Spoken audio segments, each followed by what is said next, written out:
Hoje nós vamos falar sobre paz para a nossa alma, sobre a nossa alma sendo apacentada, e vai ser um tempo maravilhoso. Vamos orar juntos? Bem-vinda, Patrícia, Lucimara, Regina, Luiz. Vamos lá. Pai, nós queremos te agradecer por mais essa manhã. Muitíssimo obrigado mesmo. Obrigado pelo privilégio de sermos teus filhos, tuas filhas. Obrigado por pertencermos ao Senhor. Obrigado por tudo que tu és, papai, por tudo que tu fazes por nós.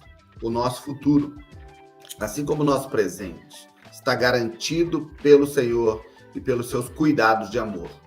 Nós te damos boas-vindas nessa manhã e lhe convidamos, Espírito Santo, a nos guiar, nos conduzir, nos ensinar a tua vontade, e que essa manhã seja uma manhã onde nós possamos crescer no conhecimento da vontade do Senhor.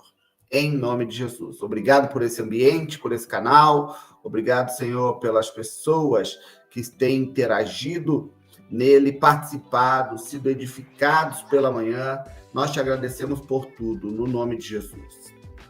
Amém. Gente, a primeira pergunta para mim e para você nessa manhã é o seguinte: você considera que você é uma pessoa que lida bem com as pressões do dia a dia? Você se considera alguém que tem desenvolvido ou já está desenvolvida no quesito lidar com as pressões do dia a dia? Importante nós pensarmos sobre isso. Por quê? Porque vivemos num mundo multifatorial, multifuncional, multirrelacional, onde as pressões são diversas, para mim, para você, nós sabemos disso. E por vezes não temos poder de paralisar ou de fazer essas pressões cessarem. Então é importante nós refletirmos sobre isso, a fim de que, uma vez nós não conseguindo fazer com que as pressões cessem, aprender a lidar com elas é, no mínimo, inteligente. E é sobre isso também que nós vamos falar. Como é que você tem se sentido em meio às pressões, ou como você tem reagido em meio às pressões? A Bíblia fala sobre muitas pressões em diversos contextos. Muitos personagens ao longo da história sofreram pressões terríveis. A exemplo do nosso próprio Jesus, que foi o que mais sofreu, né? A pressão na direção de Jesus e na vida de Jesus ao longo da sua trajetória foi tanta, mas foi tanta, que chegou um momento que ele estava num jardim, mais conhecido como Jardim do Getsemane, e lá nesse jardim, a Bíblia ensina que a pressão para com ele era tanta, pressão de ordem espiritual mesmo, mas também pressão de ordem e nível emocional. A pressão foi tanta, mas tanta, que Jesus chegou a suar sangue. Jesus chegou a suar sangue, tamanho a pressão que ele sofreu. Cientificamente falando, esse é um fenômeno que se explica. A medicina tem uma explicação para isso, onde os polos capilares de tanta pressão, eles explodem e essas evidências de sangue saindo pela pele acontecem. Foi o caso de Jesus. Mas nós sabemos que, além da explicação científica, existe por trás disso uma explicação baseada no que a própria Bíblia tem a ensinar. Jesus estava a poucos capítulos, vamos dizer assim, de concluir a sua missão naquela cruz. Naquela cruz, Jesus concluiu o plano de redenção para a humanidade. Foi naquela cruz, derramando todo o seu sangue, que Jesus pôde concluir o plano de resgate. Plano de resgate esse, que incluía eu e você. E antes de ele concluir, consumar tudo isso lá na cruz, os capítulos que antecediam isso foram de extrema pressão. Jesus, como Deus em forma de homem, ele sabia coisas que eu e você não sabíamos. Como, por exemplo, o que iria acontecer nos próximos capítulos. Ele, antevendo isso, já conseguia também visualizar a dor e, olhe, até quem sabe sentir de forma antecipada as dores que viriam a seguir. E essa pressão foi tão grande que, como eu falei, a Bíblia diz que ele chegou a suar sangue. Então, pressão, episódios de pressão, momentos de pressão, eventos ou circunstâncias ao longo da nossa trajetória onde nós vamos nos sentir ou vamos estar realmente pressionados, vão ser diversos. Como é que você está reagindo a essas pressões? Tem um outro texto na Bíblia que está em Salmos, no capítulo 42, que fala também muito sobre pressão, tá? Olha o que diz o Salmo 42, por exemplo, no versículo 5. Diz assim: o salmista está perguntando para a sua própria alma algumas coisas. E ele diz assim, ó: por que você está tão triste, ó minha alma? Por que você está dessa maneira, tão perturbada dentro de mim? Coloque a sua esperança em Deus, pois ainda o louvarei. Ele é o meu Redentor. Ele é o meu Salvador. Veja, o salmista está passando por um momento desafiador de pressão em vários níveis, incluindo pressão a nível emocional. E ele tem uma atitude, duas pelo menos aqui, que são importantes para mim e para você. São também como técnicas que podem nos ajudar a lidar com esses momentos. Primeira coisa que o salmista fez foi perguntar. E nesse processo de, vamos dizer, investigação que ele estava fazendo para consigo mesmo, ele não está perguntando para outra pessoa, ele não está questionando a alma de outra pessoa, ele está fazendo isso consigo mesmo.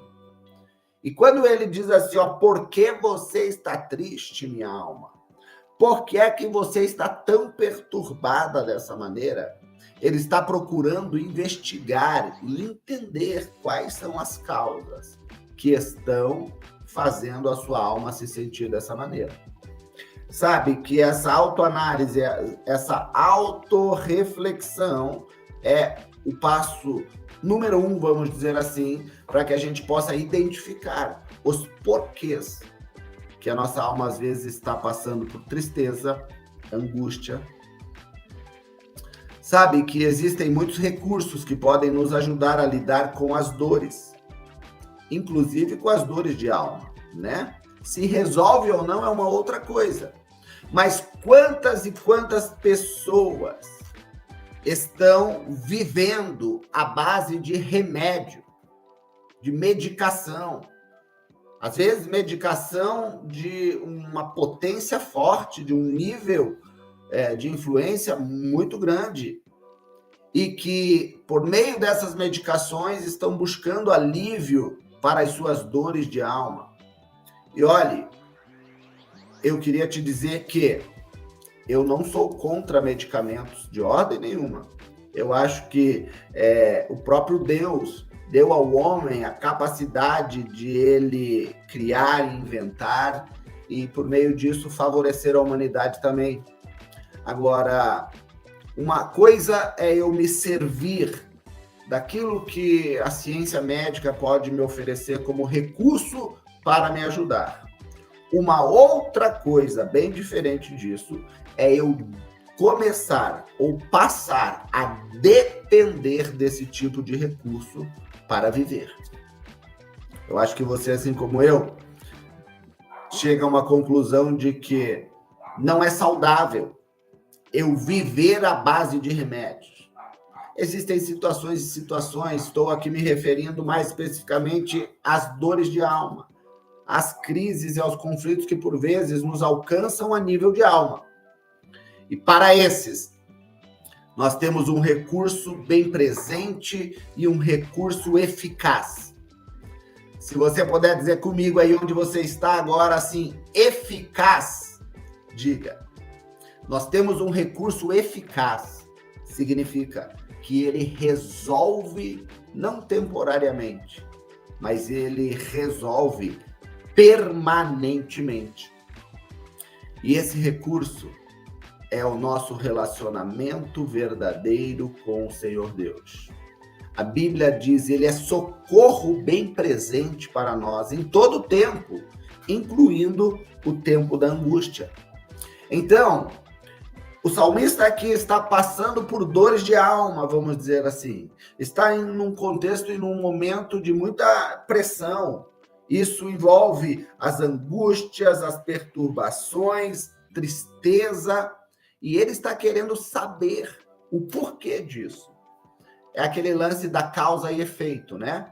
Às vezes a gente está trabalhando só para tentar resolver o efeito das coisas, sanar o efeito, o fruto ou o resultado de alguma coisa, mas não estamos fazendo o movimento ou o esforço suficiente para trabalhar a causa, a raiz que provoca e promove os problemas.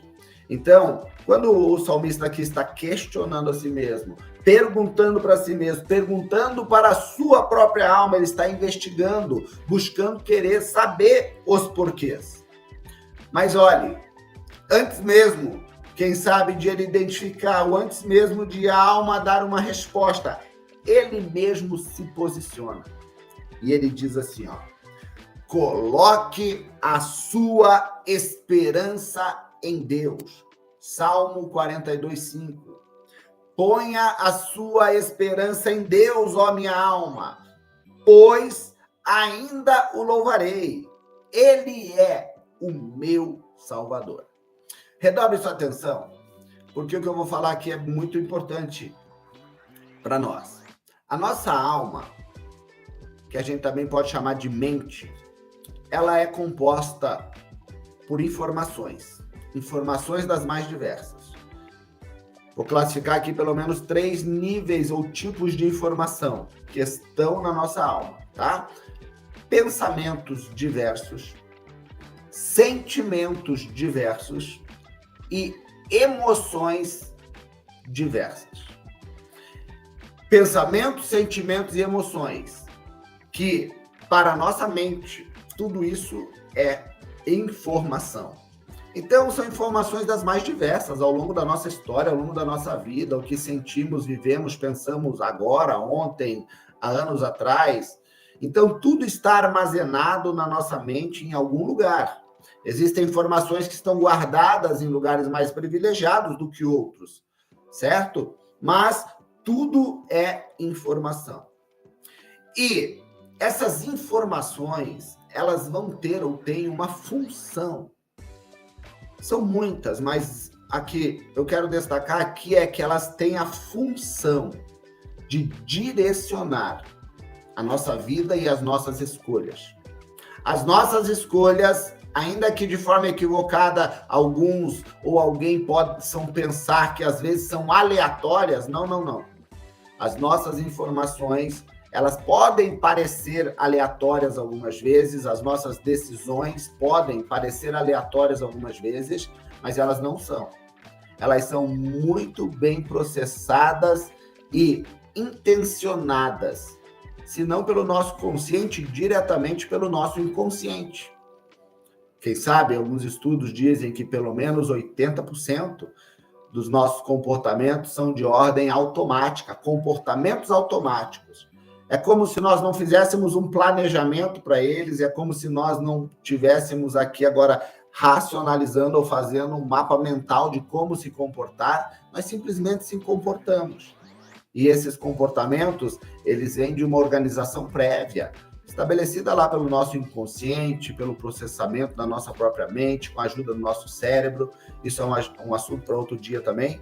Mas esses spoilers rápidos aqui servem para te dizer algo muito importante e muito sério. Que a nossa mente, ela precisa de informações corretas. A nossa mente precisa ser e estar abastecida de informações verdadeiras. A nossa mente precisa de doses diárias e contínuas de verdade. Isso mesmo, porque é a verdade que vai combater, como um antídoto combate o mal. É a verdade que vai combater a mentira, ou as mentiras, ou os enganos, ou as mentiras que se passam como verdade. São muitas as variações, né? Mas é a verdade que combate a mentira. E que bom que você está aqui nesse ambiente, nesse canal. Bem-vindo e bem-vinda de novo, porque aqui nós pretendemos, todas as manhãs, todos os dias, trazer doses de verdades bíblicas para que nós possamos pensar e processar a partir delas. E a função também dessas verdades, que vou chamar aqui de princípios, são nos ajudar a ir eliminando alguns equívocos ou algumas inverdades da nossa vida, da nossa história.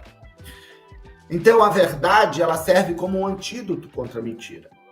E a nossa mente, ela precisa dessas informações que vêm por um cunho ou por uma ordem de verdade, a fim de que ela possa se balizar como proceder. Neurociência, alguns estudiosos dizem que o cérebro não vai fazer a diferença ou não tem essa capacidade de saber o que é uma verdade ou uma mentira, o que é certo ou o que é errado, a não ser que ele tenha um balizador prévio para isso, a não ser que ele tenha um histórico antecedente a fim de se basear. São as informações prévias, né? São as informações prévias que vão ajudar o cérebro a entender o que fazer aqui e agora, no presente. Então, quanto mais nós enchermos a nossa cabeça, a nossa mente da palavra de Deus, dos princípios da palavra de Deus, mais opções nós estamos dando ao nosso cérebro para ele fazer boas escolhas, para ele fazer escolhas mais assertivas.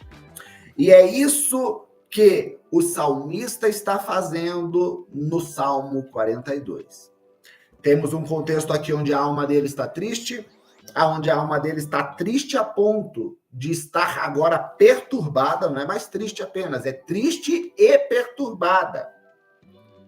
E ele pergunta, por que você está assim, a minha alma? O porquê que isso está acontecendo? Mas ele toma uma atitude e ele cruza uma informação ali que é dando uma direção clara para sua alma. E repito, ele disse, ponha a sua esperança em Deus, pois ainda louvaremos a Deus. É um apontamento de futuro.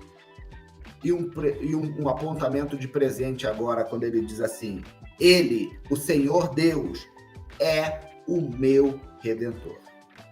A alma perturbada, aflita, angustiada, precisa se deparar com essas certezas ou com esse tipo de informação, a fim de que ela não fique mais perturbada e nem aflita. Eu não sei o que você, porventura, pode estar passando na sua vida, na sua história por esses dias. Mas eu quero te dizer mesmo, da parte de Deus, nesse dia, de que uma informação ou algumas informações ou direcionamentos para a alma aflita, perturbada, angustiada, como espera em Deus, porque Ele ainda há de se manifestar, porque Ele é o meu Redentor e o meu Salvador. Pode ser o santo remédio que vai começar a agir na direção desses males que estamos falando aqui. Ok? Como está a sua alma? Como tem estado a sua alma por esses dias? Será que você é uma dessas pessoas que eu falei aqui no início, que tem lidado com as dores de alma ou com os problemas a nível de alma apenas por intervenção medicamentosa? Será que você é uma pessoa que tem se intoxicado de medicamentos a fim de tentar resolver as dores de alma? E se for o seu caso, não se sinta julgado, nem condenado, muito menos.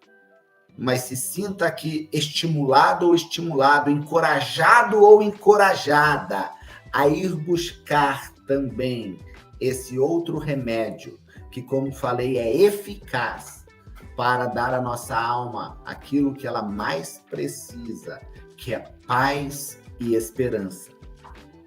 O remédio para promover paz e esperança para a nossa alma é a presença de Deus. E essa presença chega a nós por meio do seu Espírito Santo, por meio da sua palavra. E que bom que você está aqui nessa manhã, recebendo também doses diárias de palavra de Deus e de vida e de esperança aqui no canal do Colo Pai. Parte da minha atuação como profissional é dentro de um consultório, atendendo pessoas como profissional de psicologia, como profissional de desenvolvimento humano. E são tantas e tantas as pessoas que chegam dentro de um contexto como esse que eu estou te falando. Elas não estão perdendo para o mal que está fora. Elas não estão perdendo para as suas batalhas espirituais, vamos dizer assim, ainda que poderiam. Algumas até estão. Elas não estão perdendo para o seu salário. Elas não estão perdendo para o seu relacionamento afetivo. Elas não estão perdendo para uma disputa a nível de mercado de trabalho. Elas estão perdendo para a própria alma. Assim como o homem se vê e se imagina, a Bíblia diz, assim ele é.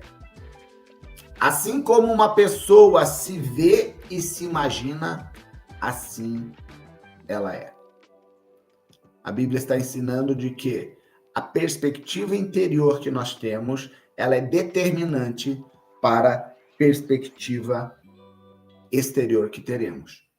Na vida, é inevitável passarmos por situações que parecem fazer a nossa alma literalmente desmoronar. Existem situações onde as lágrimas e a dor é tão intensa, parecem que a dor se torna uma pessoa íntima, de tão recorrente e constante que ela se apresenta, né?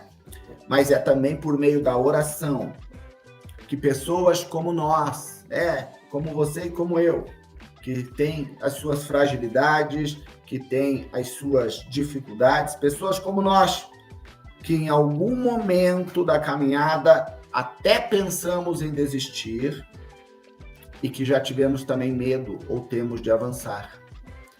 Deus é conosco. E é por meio dessa relação com Ele que nós podemos e vamos vencer e lidar com tudo isso.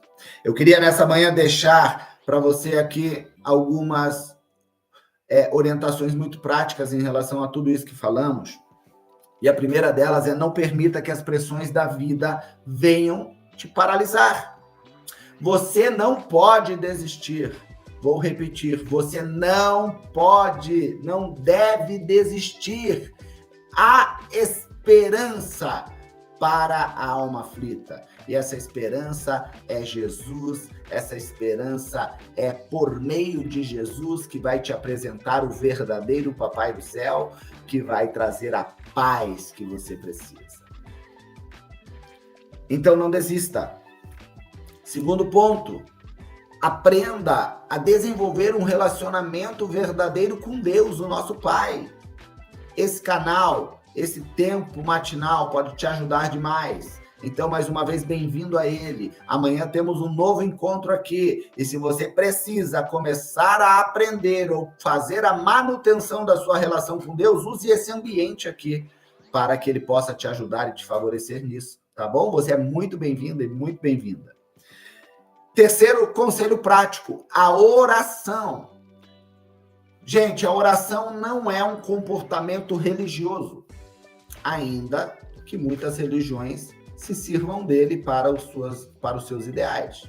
Mas a oração não é apenas ou tão somente um comportamento religioso. A oração é um comportamento espiritual. A oração é um comportamento espiritual. Isso faz toda a diferença se você entender. Porque esse caminho de comunicação com Deus, o Pai, chamado oração, é o que vai fomentar a tua relação com Ele. Então, 3 conselhos práticos, repetindo aqui, para nós orarmos. O primeiro deles, você não vai e não deve desistir. O segundo conselho prático, não permita que as dificuldades ou as pressões te paralisem. Não permita que as dificuldades ou pressões te paralisem. Deus é contigo. Deus é conosco para nos ajudar a lidar com tudo isso. Fale, se expresse, não apenas na direção de Deus por meio da oração, como foi a sugestão aqui, mas fale a você mesmo e a sua alma. Diga para ela o que você quer de verdade. O salmista disse para a alma dele o seguinte: coloco a minha esperança em Deus, ó minha alma, pois nós ainda louvaremos a Ele, pois Ele é o nosso Redentor. Por hoje, valeu, que bom que você esteve aqui. Se você ainda não é inscrito no canal, faça isso, por favor. Se você puder também, faça a gentileza de compartilhar o link desse canal com outras pessoas e vamos juntos fazer um movimento bem grande em torno de conectar pessoas a Deus e a sua vontade por meio da sua palavra e por meio desses devocionais. Eu sou o Michael Croix, sou aqui do Colo do Pai e é um prazer estar com você nessa manhã.